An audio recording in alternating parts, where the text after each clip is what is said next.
शैलपुत्री ब्रह्मचारिणी चंद्रघंटा कुसमांडा कात्यायनी कालरात्रि महागौरी सिद्धिदात्री कुसमांडा, ये 9 रूपों की पूजा हम लोग 9 दिनों में करते हैं, लेकिन उसके स्वरूप का ज्ञान नहीं है, इसलिए इधर उधर भटक रहे हैं। वह शक्ति जो हम लोगों के अंदर में है, वही शक्ति कभी कभी राम रूप कभी कृष्ण, जो शक्ति हम लोगों के अंदर में है, जिसके बारे में बाबा कबीर ने कहा, जाही रूह अल्लाह के भीतर ते ही भीतर के ठाई। जो शक्ति परमात्मा में है वही शक्ति हम लोगों के अंदर में है। उस सब में व्यापक, सबसे न्यारा जानने का प्रयास कीजिए मैया दुर्गा की पूजा क्या है। जो आत्मा परमात्मा में है वही हम लोगों के अंदर में है। बस अंतर इतना ही है कि इस पर आवरण लगा हुआ है, अभी आवरण मुक्त है, इसलिए परमात्मा कहलाते हैं। हम लोग भी अंधकार प्रकाश और शब्द रूपी आवरण को हटा देंगे तो आई एम गॉड हो जाएंगे। हम लोग भी तो दुर्गा हो जाएंगे, काली हो जाएंगे, रंग भगवान के सदृश हो जाएंगे। लेकिन भक्ति करने का ढंग, भक्ति ढंग से भक्ति करेंगे तब भक्ति करने में सफलता हो। वेदवाणी को सुन लीजिए, हाथ पैर मुंह गोदा लिंग रसना आंख कान नाक जिह्वा त्वचा मन बुद्धि आदि इंद्रियों के द्वारा ईश्वर को प्रत्यक्ष करने की चेष्टा करना झूठ ही एक खेल करना है। वह तो इंद्रियातीत है, वह इंद्रियों के परे है परमात्मा। परमात्मा कहिए या आत्मा कहिए, वही राम के अंदर में भी, हम लोगों के अंदर में भी है, और सब जगह है और सबसे परे भी है। वही एक आत्मा सब में व्यापक, सबसे न्यारा, सब घट एक ही राम हो रहा। उसी आत्मा को दुर्गा कहते हैं, काली कहते हैं, राम कहते हैं, कृष्ण कहते हैं। विचार कीजिए उसकी भक्ति हम कैसे करें, इसकी भक्ति हम कैसे करें। इसके लिए भगवान श्री राम ने कहा पहले संत का संग कीजिए, और भगवान श्री कृष्ण ने भी कहा प्रणिपातेन परिप्रश्नेन सेव्या उपदेक्षन्ति ते ज्ञानम ज्ञानिनस् तत्त्वदर्शिनः। का उस तत्व ज्ञान को जानने के लिए तत्वदर्शी के पास जाओ, उसको प्रणाम करो, उसकी सेवा करो, ये तत्व ज्ञान का उपदेश देंगे। तो मैया दुर्गा की भक्ति हम कैसे करें, तो मैया दुर्गा की भक्ति करने के लिए बाहर कहीं भटकने की आवश्यकता नहीं है। इस शरीर के अंदर में मैया दुर्गा विराजमान है, और उसकी भक्ति हम कैसे करें, संत का संग करें, अब वे जैसा बतलाते वैसा करें, अंदर में ही मैया दुर्गा का प्रत्यक्षीकरण हो जाएगा। ज्ञान संकलिनी तंत्र में आया है कि सभी देवी देवताओं का निवास इस शरीर में ही है, अंग प्रत्यंग में देवी देवताओं का निवास। विचार कीजिए, गुदा द्वार में गणेश भगवान, लिंग चक्र में ब्रह्मा जी, नाभि में भगवान विष्णु, हृदय में भगवान शिव, कंठ में मैया सरस्वती, मुख में अग्नि, जिह्वा में वरुण, नाक में सुनी कुमार, दोनों आंख में सूर्य और चंद्रमा, हाथ में भगवान इंद्र, पैर में नारायण, थौना में जमराज, चमड़ा में 49 प्रकार के मरुदगण, दोनों कान में 10 दिशाओं के देवी देवताओं का निवास है, और दोनों आंखों के मध्य में नयन नासिका अग्र है, तहां ब्रह्म को वास, अविनाशी बिन से नहीं हो सहज ज्योति प्रकाश। इस शरीर के अंदर में ही पूरा विश्व ब्रह्मांड विराजमान है। शास्त्र को पढ़िए, लिखा हुआ है ब्रह्मांड लक्षणम सर्वदेह मध्य व्यवस्थितम साकार शोभिनश्यन्ति निराकारो नो नश्यति। इस शरीर में संपूर्ण ब्रह्मांड है, साकार का नाश हो जाता है लेकिन निराकार का नाश नहीं होता। हमारे गुरुदेव ने कहा जोई ब्रह्मांड सोई पिंड, जोई ब्रह्मांड सोई पिंड। जो विश्व ब्रह्मांड में है, इस 3.5 हाथ के शरीर में भी है। इसीलिए तो भगवान श्री राम ने कहा आप लोगों को बरभागी शरीर मिला है। ऐसा शरीर है इसमें सभी देवी देवताओं का दर्शन हो जाता है। दुनिया का सबसे बड़ा मंदिर है, मानव का शरीर है। दुनिया का सबसे बड़ा विश्वविद्यालय है, यूनिवर्सिटी है। यह सबसे बड़ा तीर्थालय है। इरा भगवती गंगा पिंगला यमुना नदी, इरा पिंगलियोर मध्य सुषुम्ना च सरस्वती। इस शरीर के अंदर में भी त्रिवेणी संगम है, इसलिए तो इसको बरभागी शरीर कह दिया। गाय भैंस के अंदर में त्रिवेणी संगम नहीं है, लेकिन मानव के शरीर में त्रिवेणी संगम है। तीर्थराज, सभी तीर्थों का दर्शन इसमें हो जाएगा।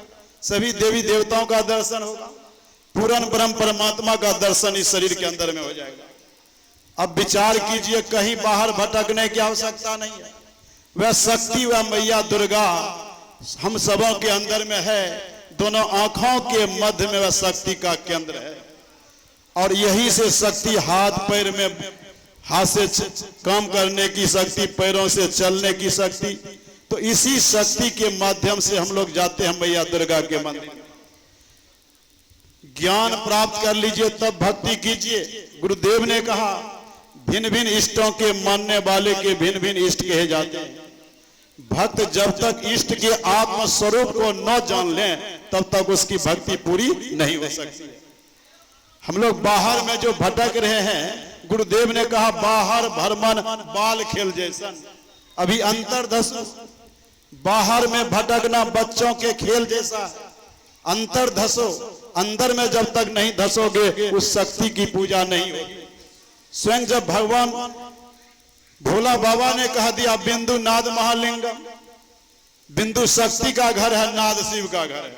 अब बिंदु नाद के परे परमात्मा है, तो शक्ति की पूजा करने के लिए बिंदु का ध्यान कीजिए, उस शिव को जानने के लिए नाद का ध्यान कीजिए। अब बिंदु नाद के परे वह परमात्मा है, उस सब अंदर में ही है।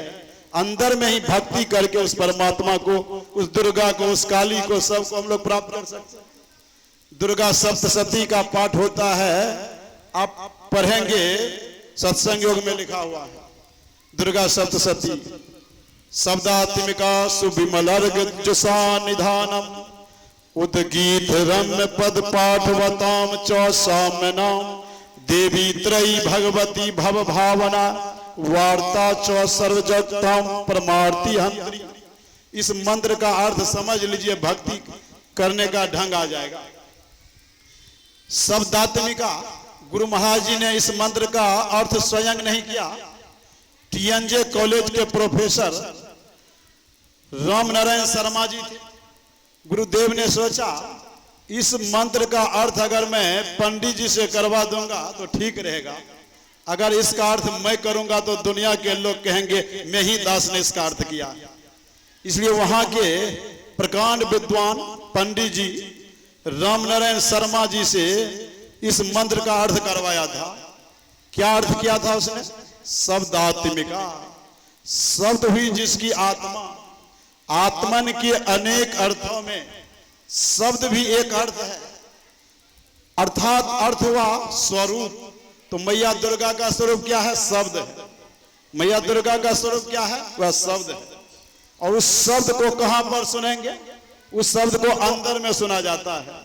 उस शब्द को अंदर में सुन लेंगे तो मैया दुर्गा के स्वरूप का ज्ञान हो जाएगा। और आगे अर्थ क्या करते हैं? हे मां दुर्गा, आप ऋक और यजु के निधान हैं। आप जो है अत्यंत निर्दोष हैं। आप जो है उद्गीतों के द्वारा रमणीय पद और पाठ वाले, आप जो है यजु के भी साम के भी निदान है। मतलब आपसे ही ऋग्वेद, यजुर्वेद, सामवेद की उत्पत्ति हुई है।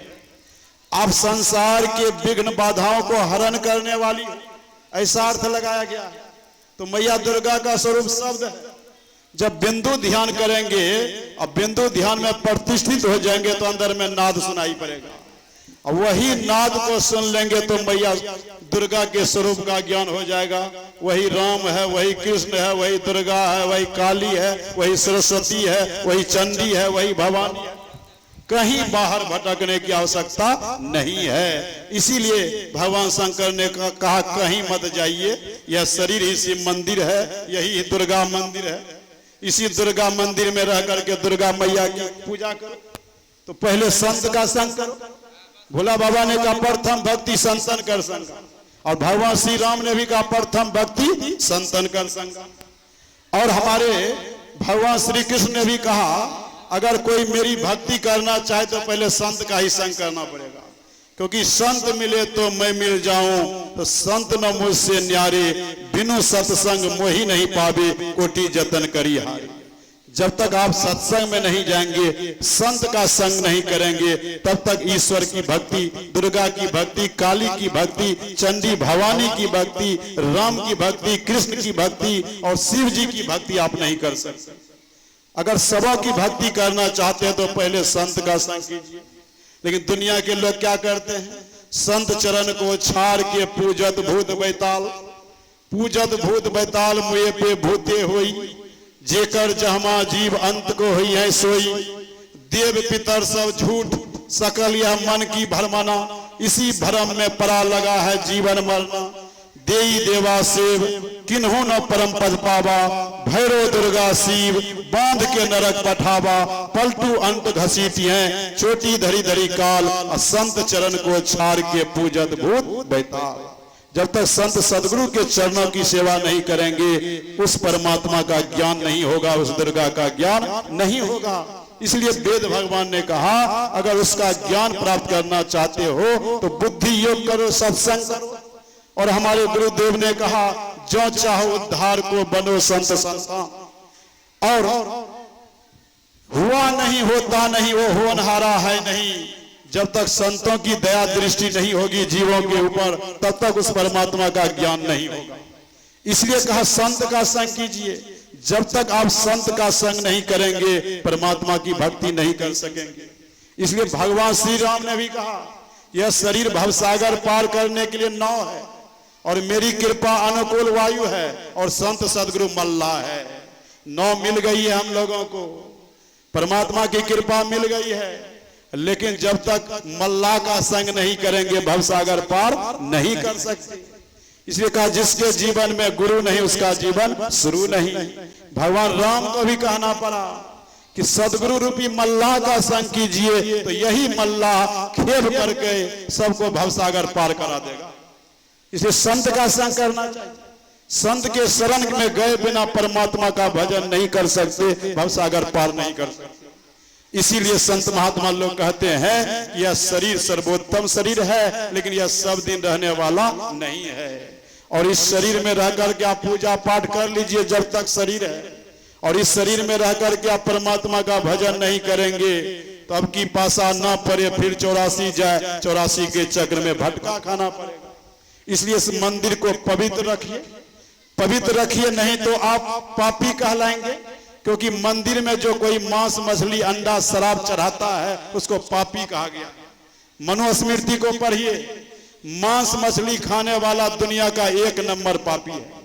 क्योंकि जो शिव मंदिर में मांस चढ़ाता है, जो दुर्गा मंदिर में मांस चढ़ाता है, जो काली मंदिर में मांस चढ़ाता है, जो कृष्ण मंदिर में मांस चढ़ाता है, वह पापी कहलाता है। तो मनुष्य शरीर है, दुर्गा मंदिर, राम मंदिर, कृष्ण मंदिर, हनुमान मंदिर है।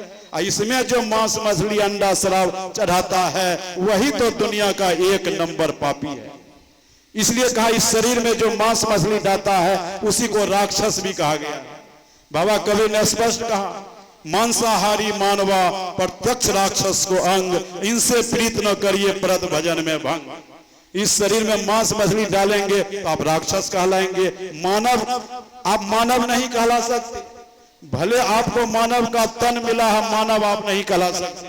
अगर मानव बनना है तो इस देवालय शिवालय को पवित्र रखिए, मांस मछली अंडा शराब का सेवन बंद कर दीजिए, और संतों के शरण में जाकर उससे युक्ति लेकर के आप क्या कीजिए। गुरु महाराज जी ने कहा, मानस जप कीजिए, मानस ध्यान कीजिए, दृष्टि साधन की क्रिया कीजिए। गुरु मंत्र का जाप करना ही मैया दुर्गा की पूजा है। गुरु मंत्र का जाप करना क्या है? यही मैया दुर्गा की पूजा है। और गुरु रूप का ध्यान करना मैया दुर्गा की पूजा है। और दृष्टि साधन की क्रिया जो है, यही मैया दुर्गा की पूजा है। दृष्टि साधन की क्रिया करने में सफल हो जाएंगे तो एक बिंदुता की प्राप्ति होगी, वही तो शक्ति की पूजा है। और वह नाद सुनाई पड़ेगा, उस नाद को पकड़ करके, शब्द को पकड़ करके परमात्मा में मिल जाएंगे। हम तुम हम एक ही होई, द्वंद्व देत रहे नहीं कोई, मैं ही ऐसी आरती कीजिए, भव मैं जन्म बहुरी नहीं लीजिए। अब विशेष बढ़ना नहीं है, समय का अभाव है। मूल बात यही है, मानव का शरीर देवालय, शिवालय, ठाकुर बाड़ी है, इसी में मोक्ष का द्वार है, सभी देवी देवताओं का निवास है, पूर्ण ब्रह्म परमात्मा का निवास है। अगर भक्ति करना चाहते हैं इस मंदिर को पवित्र रखिए, संत का संग करके, संत के बताए अनुसार धरगर मस्तक को सीधा करके मंत्र का जाप, रूप का ध्यान, दृष्टि साधन की क्रिया कीजिए। अंदर में प्रकाश होगा, शब्द मिलेगा, परमात्मा का ज्ञान हो जाएगा, परम कल्याण होगा। श्री सद्गुरु महाराज की जय, श्री सतगुरु महाराज की जय।